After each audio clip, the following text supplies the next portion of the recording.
name is Will Giese, and this is my Some Like It Hot presentation about solar thermal market opportunities in the United States. I'm excited to kind of talk about this topic. Right now I work from a company that does a lot of solar thermal, but my whole career has been around solar energy policy, and I have a special place in my heart for solar thermal. So hopefully you'll get a little bit out of this and maybe think about for your company whether this is something that you want to explore and whether there's any opportunities for you here.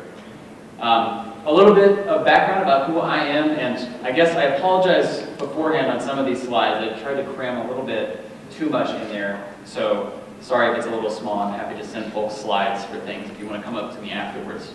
But I am the current Senior Director of Government Affairs for SolarRay. SolarRay owns several companies, two of which, AET and SunEarth, are the largest solar thermal flat plate collectors in the United States, which means we are a domestic producer of clean energy technology, which very few companies can say these days. We also own a wholesale distribution company, an O&M company, and a commercial generator backup company.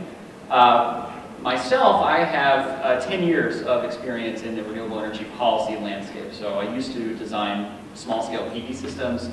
Before that, I was a paramedic. But for the last 10 years, I have worked in policy in lots of different states. I started out in Hawaii doing rooftop solar policy. I ran the Hawaii Solar Energy Association for several years. I went and worked for SEIA, which is the National Trade Association for Solar, based in DC.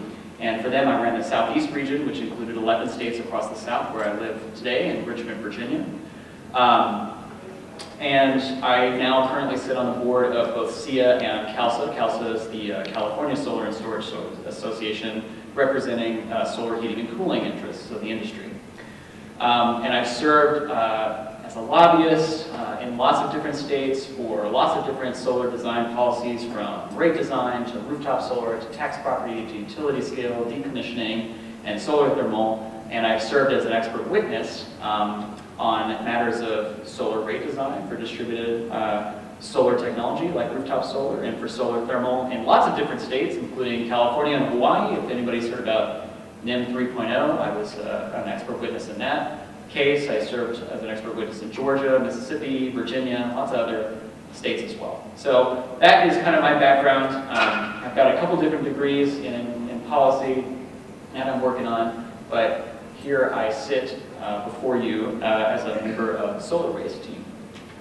So we're going to talk today. My presentation is roughly split into two parts. One is an overview of solar thermal technology, which is a little bit of a rarity, I would say, in the overall market in the United States, but it is a kind of old and very, well-designed, functioning technology. So we're going to go over what it means to be solar thermal, and the different types of systems that you could design or you could look at. Just a very brief overview. I'm not a tech guy, so if you ever have any questions about solar thermal, I can tell you who the right person is to ask.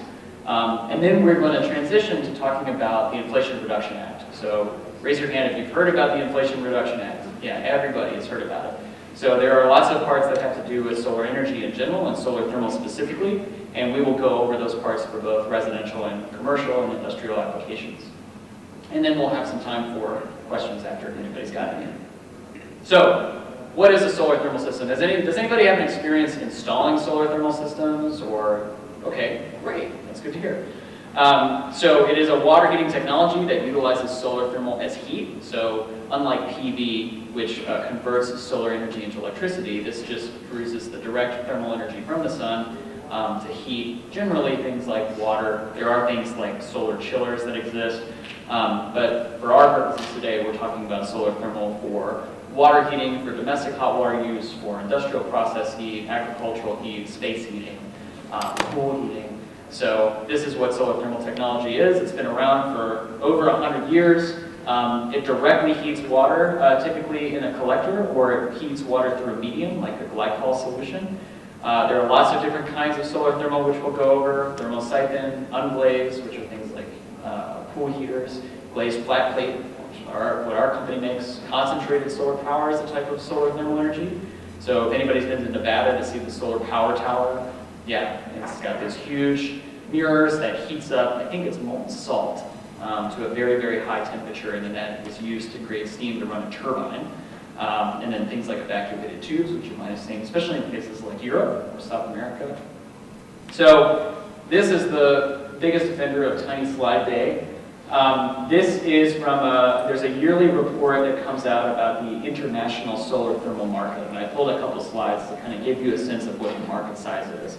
The slide on the left is mostly about commercial-sized markets in different market regions. So you've got what types of solar systems are being installed where. On the left-hand side, you can see that big purple bar. I think it's China with a really large utility-scale solar thermal system. So these are just massive solar thermal systems in China. And then you have places like residential and commercial solar thermal systems, blue and I guess that's kind of a greenish-yellow color there. And then just the different market regions on the bottom, places like Europe, Austria, Israel has a lot of solar thermal, places like Saudi Arabia, South America, Africa, and the good old North America and United States of America.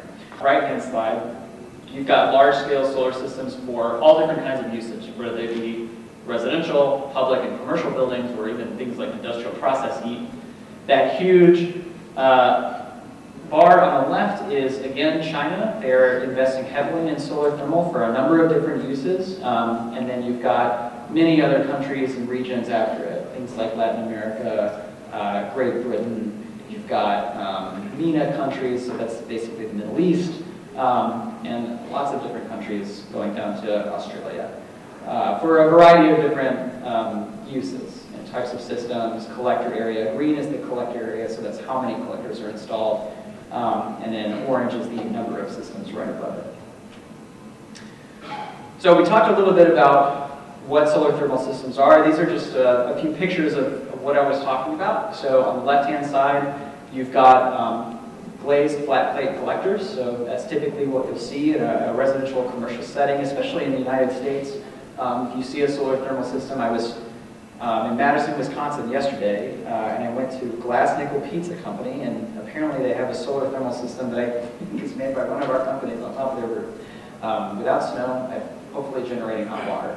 But then you've got concentrated solar power, so that's a solar power tower. It's really just reflecting sunlight at the same place at the top of the tower and then heating a medium, like molten salt.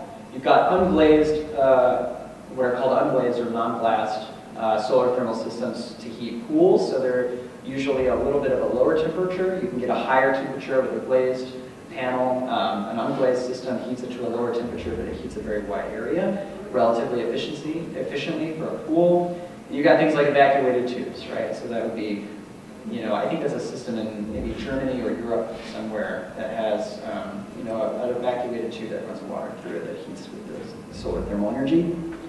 This was a handy slide created by a member of our company talking about the general efficiency of the system as you go up in its design. So it's important to remember that solar thermal as a technology writ large is very efficient compared to other types of water heating technology, especially if you consider where it's being installed and how it's being installed.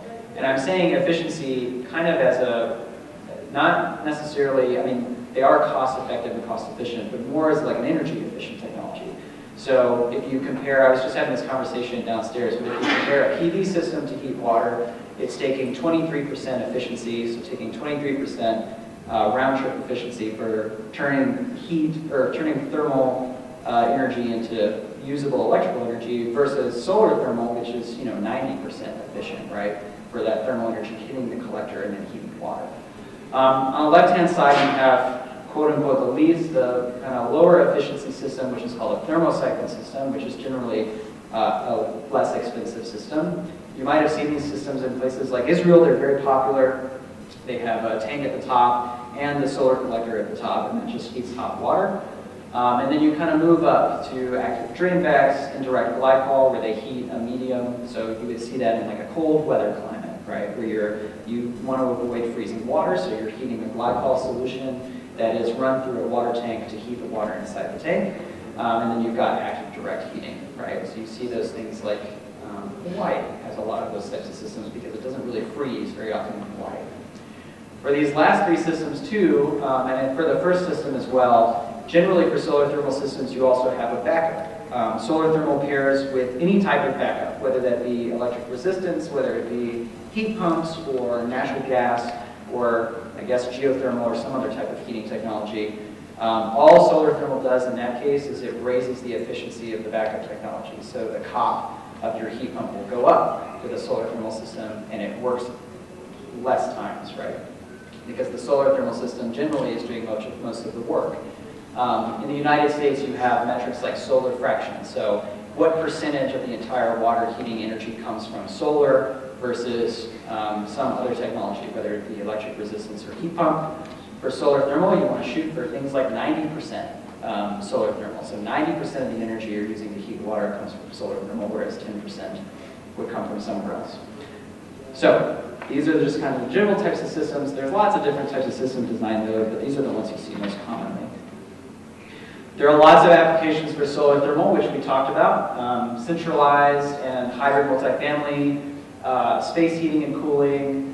We do a lot of systems in Colorado for radiant floors, so you can use solar thermal systems for radiant flooring, even in places like Vail, Colorado. Application needs, we talked about pools, culinary application.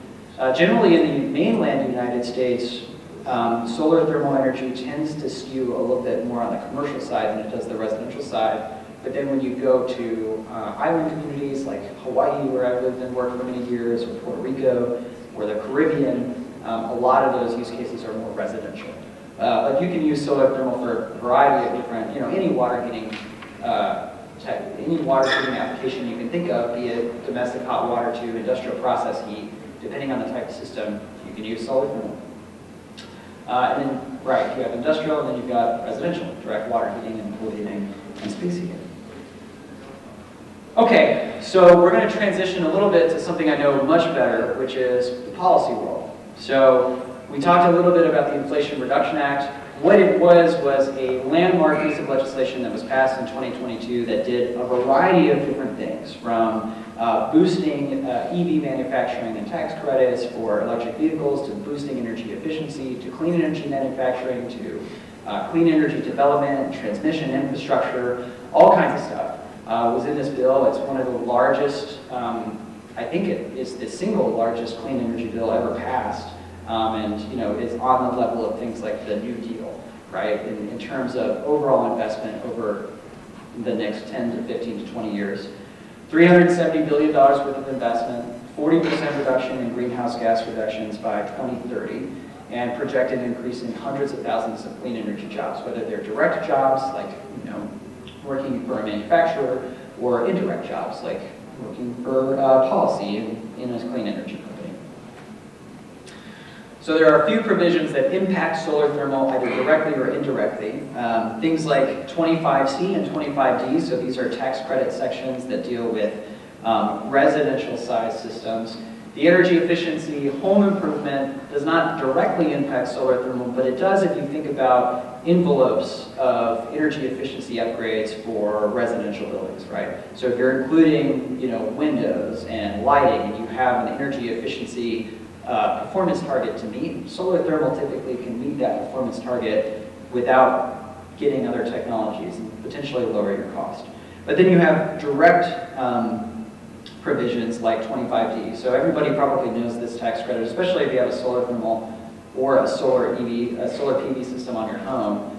25D is that tax credit that gets you 30% back off the cost of your system. Then you've got Section 48, so this is dealing with larger systems. These are the kind of commercial, quote unquote, commercial size systems. We have some really good news about 48, and I think this is the big takeaway for this whole presentation is we got, in late November, the IRS put out proposed regulations for 48 talking about 48E. So 48 is a tax credit that's similar to 25D until 2025. So at the end of this year, it transitions into what's called a tech-neutral tax credit. And that tax credit is split between two technologies, either a qualified project or an energy storage project. And then 48 is important because you can stack those tax credits, as we'll see. It's actually the more, lucrative tax credit if you think about it for larger systems. It was unclear if 48E, anything that happens after 2025, or after 2024 actually, at the end of this year, applied to solar thermal. But we and SIA and many other organizations made the argument to the IRS that we do qualify as a thermal energy storage system. And they have proposed regulations that took our advice, and now it turns out that it seems very likely that we do qualify, both before 2025 and after. So if you were nervous about whether solar thermal was going to qualify for Section 48E, I would not be very nervous anymore. So this is a big deal because you can take all those tax credits and stack them, which we'll talk about a little bit later. But also in Section 48 is the manufacturing tax credit. Are there any manufacturers in here? None? I am a manufacturer. You're a manufacturer. Do you manufacture clean energy equipment? You do? Do you qualify for 48C? You do. Great. Okay, so you're a happy guy. Unfortunately, solar thermal is not quite happy yet because we don't qualify for that yet, but I will make it happen, I hope. There's other grants and loan programs. For those of you that pay attention to state programs, you might have noticed that there are RFPs going out and RFIs going out for things like the homes program, things like energy efficiency investment. There's even IILJ funds coming through from several years ago, but it's billions and billions of dollars for a variety of different clean energy programs, whether that be energy efficiency or generation or EV or infrastructure, that are starting to roll through state and local governments and tribal governments that will also impact solar thermal over the years. But that money is kind of the slow money versus the fast money, which is tax credits. But there's a lot of money floating around, and a lot of it affects solar thermal is kind of the underlying point. So there's a bit of a deeper dive into the residential tax policy changes. I'm not going to go through this whole slide. We talked about it in the previous slide, but again, that 25D is the kicker for solar thermal. It's the 30% for applicable clean energy projects, and then it steps down after 2032 to 0. So you've got 30% from now until 2032, unless the law changes, and then 0 in 2035. That's kind of the key thing to remember. And then, obviously, in 25C, there's a host of energy efficiency home improvements that you can include with your solar thermal system, if you decide to install one. So commercial, this is where it gets a little bit more complicated. Again, we talked about Section 48. Section 48 is interesting because it has changed now, because we have this base tax credit if you meet labor laws in your state of 30%. And then you can add another 10% for an energy community and another 10% for domestic content, and then up to 20% for a system that's situated in a low-income community. So, think about, you could get almost a 70% tax credit back for a solar thermal system, for commercial, or a PV system, I guess, if you wanted, or any type of clean energy system that qualifies into that tax credit. And if you are a nonprofit organization or a state or local government, the law has also changed in that you now receive direct pay. So if you are a state or local government and you're applying for this tax credit for a system you're installing on your property, you can get that money back in a literal check from the federal government to you the following year for a tax credit, which is a new change. So I think this opens up kind of a broad new horizon for not only these kind of commercial and industrial projects that we've seen, but for things like solar thermal, which we've installed a bunch of solar thermal systems in places like California for low-income housing. You really see this start to make a lot of economic sense for investors that might not otherwise want to choose clean energy because the capital wasn't there or the risk was too high for that sector or whatever. So now you kind of see that changing, and I think you'll continue to see it post-2025 when we transition into this tech-neutral credit. And then we've got 48C, the manufacturing tax credit, which we talked a little bit about. It does not yet apply to solar thermal, but the hope is that it will kind of stimulate a clean energy manufacturing market here domestically. And we're trying to get away from international supply chains in the US. This was the point of the IRA, partly. Jury's out on whether that will be effective or not. But there certainly seems to be room for, and there certainly seems to be a lot of announcements for new clean energy manufacturing, whether it's for EVs, whether it's for PV, module manufacturers, inverter companies, energy storage companies. So we'll see, but that's kind of a constantly changing landscape, I would say. But it wasn't there before. One key definition that is a little bit new to this tax credit world is things like energy communities. So energy communities, if you build a system in an energy community, which is one of these shaded communities here, you would qualify for a 10% adder to your base 30% tax credit, getting you 40%. If you get domestic content, you get another 10. An energy community is defined as 3 different things by the federal government, and if you Google energy community /DOE, you will find this map. So I would encourage you, as you're developing projects and you're trying to think about what your tax basis is and whether you can finance that project or whether something will kind of kick you into being able to finance it, I would really look to see if you're building a system in an energy community. And generally, these are communities that are either a brownfield site, as defined in CERCLA, metropolitan statistical area that is basically a low middle income area or an area that has a low unemployment or a high unemployment rate, or a census tract in which a coal mine or a coal-fired electric generating unit has been retired after 2009, or a coal mine is closed in 1999. So you can see, Appalachian Mountains, right? Those are all coal mines that have closed after 1999. Those are energy communities, and then their surrounding counties where those communities were are also energy communities, because the idea is that people would drive in to coal mines from other counties, so they are affected by the closure of that coal mine.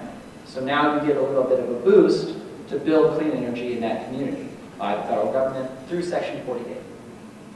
And then you've got brownfield sites, which I don't think are on this map. And then I think the purple areas there are what are called those metropolitan statistical areas that are talked about in that second bullet. So we've talked about these all. This is just kind of all one graph where you can see all the different things that impact solar thermal, and then all the different things that would impact, potentially other clean energy like PV or wind or geothermal is even included in some of these. But there's lots of different money out there, and I point out a few of them too, because the Energy Loans Program Office, obviously, the LPO, if you've heard of that, they are going out every day to look for new ways to invest the government's money into developing new projects or developing new ways to build clean energy in the United States, whether that be through things like decommissioning and processing of recyclable material, or building a new type of solar thermal collector or PV module or inverter or whatever. You can go to the loan program's office and get a pretty competitive loan to go out and build that stuff to scale. You have things like rural electric loans and REAP, which are programs that focus on agricultural communities or rural communities, which are generally really underserved by all solar. But I think the kicker for solar thermal is that it does not require, one of the issues for rural solar right now is finding places where you can install a big utility scale solar system that can connect to the transmission and distribution grid, right? And whether you're close to a substation, because that really kind of makes the difference for a utility scale developer, how close you are to a substation, because that is going to determine how much it's going to cost you to interconnect that system. For solar thermal, we don't run on electricity really, so we don't have that problem. And so we have systems, for instance, that are installed in like chicken farms in North Carolina that provide a lot of heated water for agricultural purposes, and they don't take up as much space as a utility scale solar system. So things to think about, this is money potentially available for those types of systems.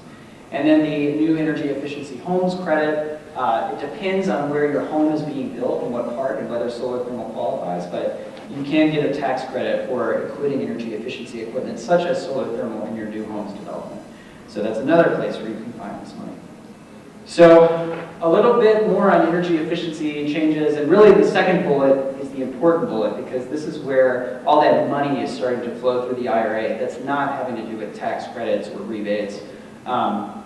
This is money that the federal government is taking from the IRA and giving to state energy offices, right? So I work a lot in Hawaii. The Hawaii State Energy Office over the last 2 weeks has sent me, I think, like 4 or 5 different RFIs for different programs that they're either putting money from the federal government in to expand, or they're looking at opening up for energy efficiency equipment, whether it be rebates or marketing opportunities or loan programs or green banks.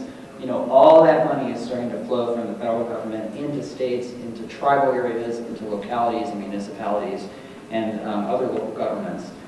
And we're going to start seeing that, and I think, if you're savvy and you know that these funds are in the area where you're developing a project or thinking about developing a project, you can utilize them and stack them on other things like tax credits, rebates, whatever you can find. Okay, so I think we talked about this throughout the presentation just generally. There are some major differences between the old tax regime and the new tax regime under the IRA. We covered things like Section 48 tax credit stacking, right? So that's a new thing. Huge expansion of federal money going into lots of different levels of government. New tax credits for manufacturing, for transmission and interconnection build-outs, for EE, for EVs, for weatherization, and a major inclusion and an effort by the federal government to include low-middle income communities, indigenous and native communities, state and local governments, rural communities. I think there's a huge investment, not just in the typical places where you would see this money flow through in the 10, 15 years past, but in kind of new areas, and the direct pay for nonprofits. That's another huge kicker that I think is a bit of a sleeping lion, because it not only affects nonprofit organizations and churches, but it affects state and local governments, right? So if you can go to a city and you can convince them to install a utility scale solar thermal system to power their district heating system, like Chicago has a district heating system that could potentially be powered by solar thermal like they do in Denmark, that city of Chicago will get a check from the federal government the next year under 48, right? That's a new thing, and that's a pretty landmark thing, I would say. Okay, so it's my colleague's favorite slide, the cake. Again, we're talking about tax credit stacking. So as long as you qualify for that base 30% rate with labor laws, you will qualify for a 30% base investment tax credit for whatever technology would be under Section 48. Most renewable energy technology, including solar thermal. But then you add stuff on top of that. 20% if you're going under the low-income rules, which are cap limited every year, but you could potentially apply. Domestic content bonuses, so this is for domestically produced clean energy that meets certain requirements. And then energy community bonuses. We talked about energy communities, but if you're there, you potentially qualify for that too, right? So you add all that up, and you have a 70% tax credit. In this example, you have $1 million project, you're getting $700,000 back in Section 48 tax credits. And if you are a direct pay recipient, you're getting that in a check the next year, $700,000 for you. So your system costs $300,000 now after that first year. On the left-hand side are basically where all the money is going through the IRA. So as you can see, a huge portion of it is things like tax credits, the Section 48, Section 25, Section 45X, renewable energy and clean energy production tax credits. So those are things like utility scale solar systems get the PTC, the production tax credit. But then you have things like clean manufacturing, commercial energy efficiency, nuclear energy is in there, hydrogen, EVs, EV charging, transmission interconnection we talked about, carbon capture, all kinds of stuff in the IRA. That makes up that $375 billion. Quick question, does anybody know which two states are projected to get the most amount of IRA money over the next 2 years? Just name one, if you can name one. Two states that are looking for it. New York. Who said Texas? Good, that's one. What's the other one? Anybody know? Is it New York? It's Florida. It's Florida. Texas and Florida. And then if you keep going down that list, most of the southern United States are going to receive a lot of IRA money, right? But Texas and Florida are going to get billions and billions of dollars over the next 10 years through the IRA. Whether they accept it or not, they're going to get it because people are going to come in and build stuff. And their markets are huge, right? Think about how big Texas is as an energy market, right? As a building residential market, as a commercial business market. It's massive. Florida, similar, right? So those are the two states, and a lot of red states, I think, politically red states are going to get a lot of IRA money, and a lot of southern states are going to get a lot of IRA money. And then there's going to be a lot of money flowing into your kind of typical states where you would see renewable energy. Places like Colorado, California, New York, Hawaii. But not as much, right? It's mostly red states, mostly southern states. Okay, so this is kind of some outlook. So my old employer, SIA, puts out a report with Woodsmac about just investment and the impact of the IRA. That light blue is what they were looking at pre-IRA. I think this is for solar installations in gigawatts. So this is mostly solar PV. But I think the slide speaks for itself, right? Because you have this light blue where you kind of just got this steady step-by-step climb every year that kind of almost follows inflation. And then you have the IRA, right? You have this dark blue, this kind of 20, 30-fold change in installation year over year, and it grows exponentially, right? But, you know, SIA and Woods Mac are obviously biased. They're a trade association, a solar trade association, so they want to make it look good. So then I pulled things like Bloomberg. What are they looking at for IRA, for climate fighting investments? You know, Goldman, Credit Suisse, CBO, they are looking at a huge investment, almost 1.2, I think that's $1.2 trillion that Goldman is estimating in investments as a direct result of the IRA in fighting things like climate change. And they define that as like installing renewable energy. Massive change in jobs, according to, I think that's Edison Institute? No, that's not EEI, that's another trade association. But they kind of looked at what the 2025 job projections will look like, and then 2030 job projections will look like on a low blue, medium yellow, and then high, this kind of orange-red, on the impact of new added jobs because of the IRA, right? So you can see in 2025, the high estimate is more than 500,000 jobs potentially added because of the IRA. Out to 2030, 1.5 million jobs, just because of this money, new jobs that wouldn't otherwise have been there. And you know, if the solar industry or whatever was going to keep ticking along without the IRA, it would have added a lot of jobs anyway. So this is just icing on that cake, potentially. So think about, too, all that potential tax revenue that's going to be generated because of these new jobs, new industries that are going to pop up in places that you haven't seen before, right? When I was working at SIA, one of the last things that I did was I went to Georgia twice in the space of 4 months to go to an inverter manufacturing plant opening and a solar module manufacturing plant opening in Georgia, like outside in Marjorie Taylor Greene's district. You know, those types of job openings are going to just keep popping up all over the place, specifically because of this IRA investment. Okay, so we talked about this tax credit eligibility issue under Section 48E. Because of those proposed regulations, solar thermal is defined as a thermal energy storage technology under 48E, right? So as long as those proposed regulations go through, which it seems like they definitely will, you know, you are good to go for a solar thermal installation under 48E after 2024. But there's more that needs to be happening, right? Solar thermal is not the market that it is in places like Israel, in places like Denmark, or Germany, or Spain, or Italy. It's not because the technology doesn't work very well, it's because people just don't really talk about it. People like me, there aren't a lot of 30-year-olds in the solar thermal industry these days, but there should be, because this technology works well, and it pairs with everything else that you can think of, right? The federal government is doing a very good job right now pushing things like heat pumps for water heating. Solar thermal, equally as an efficient technology potentially, right? Especially depending on where you live. So it gets even more financeable with things like Section 48, which heat pumps don't apply for.